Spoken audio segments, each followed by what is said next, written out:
Азыр эми сөздүктөр боюнча маселе чечип көрөлү. Бизде мондай тизмек бар дейли. Favorite foods, жакшы көргөн тамактар. Тизмек ачылды, бияк жабылды. Ичинде болсо кортеждер бар. Ар бир кортежде биринчи элемент катары Айбек сыяктуу адамдын аты жазылат. Экинчи элемент катары жакшы көргөн тамагы жазылат. Көрдүңүздөрбү, бул жерде Айбек, Капар, беш бармак жакшы көрөткөн, Айнура курдак, Бермет курдак жакшы көрөткөн, Палоону болсо Жапар менен Жибек жакшы көрөткөн. Эми ушул адамдарды биз тамактар боюнча топтойбуз. Азыр бул кодду жазып баштайлы редактордон. Аталышы def group by foods дейт. Def group by foods. Анан food list. Food list. Тизмек келет экен. Анан бул функциябыздын ичинде food dictionary дейт. Food dictionary деген болот экен. Бул бош болот экен мында. Анан биз for дейбиз. Анан эки элемент болгон эсиңизде де, адамдын аты, тамактын аты. Name анан food дейбиз. Name food in food list дедик. Анан текшеребиз биринчи. Бул food барбы? Бул тамак. Тети food dict деген өзүндө барбы, жокпу деп сурайбыз да. If food in food dict эгерде ичинде болсо, анда эмне кылабыз? Анда биз ал жерде ар бир тамактын тушунда мондай тизмек болот экен. Азыр мен сизге мындай мисал кылып жазып берейин. 5 деген тамак бар дейли. Аны жакшы көргөн адамдардын тизмеги мындай жетет да. Текст катары, тырмакчалар менен. Мисалы Айбек сыяктуу жазылат. Анан текшердик да, ичинде демек эгерде мондай жазуу бар болсо, мондай food бар болсо биякта, анда айтабыз food dict, тамактын атын жазабыз. Food. Анан тамак аты менен могу тизмекти алабыз. Ал тизмекке жеттик да. Жеткенден кийин ага эми кошуп кой дейбиз. Могу адамдын атын кошуп кой дейбиз.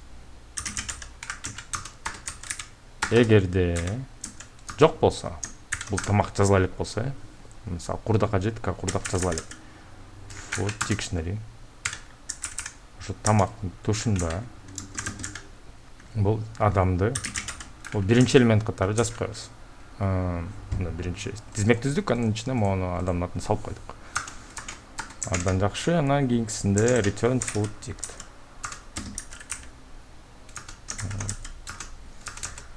Эми бул маселени мындай кылалы. Азыр мен жерден тизмекти жөн эле көчүрүп алайын, уруксат берсеңиздер, убакыт үнүмдөш үчүн. Анан биз мындай result деген өзгөрмө түзүп коелу. Анан group by foods дейли. Анан favorite foods дейбиз. Дедик print result.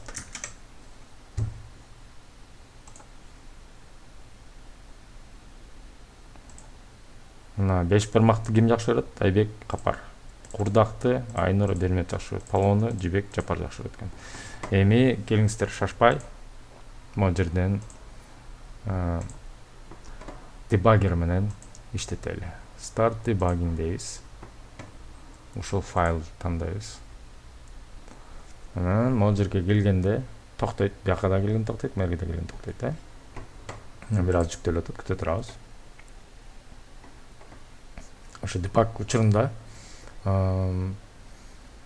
могу жерде name эмне экенин көрсөк болот. Name Айбек. Эң биринчи Айбек келди. Food болсо 5 бармак келди. Food list бул могу тизмек. Мындай көрсөк болот.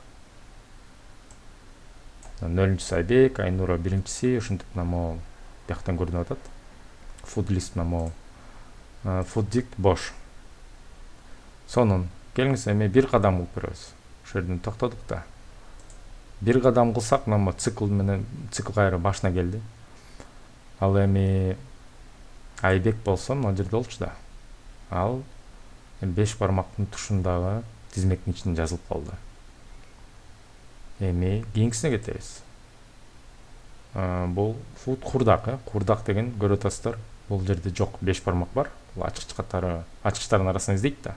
Food in дегенде ачкычтардын ичинен моундай барбы деп сурайт. Жок экен дейт, анда бияка келет азыр. Келди. Эми мына жерде карап туруңар, шак кошулуп калат азыр.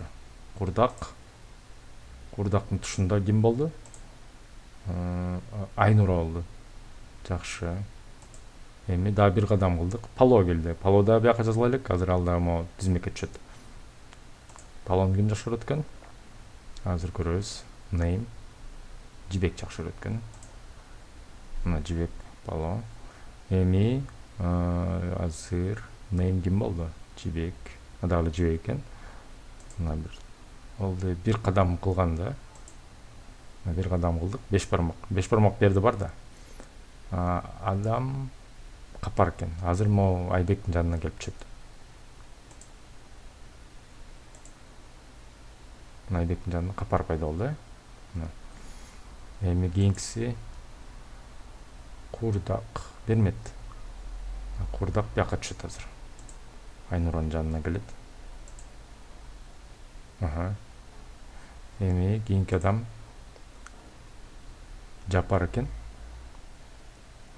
Жапар эмне жакшы көрөт? Пало жакшы көрөт экен. Пало.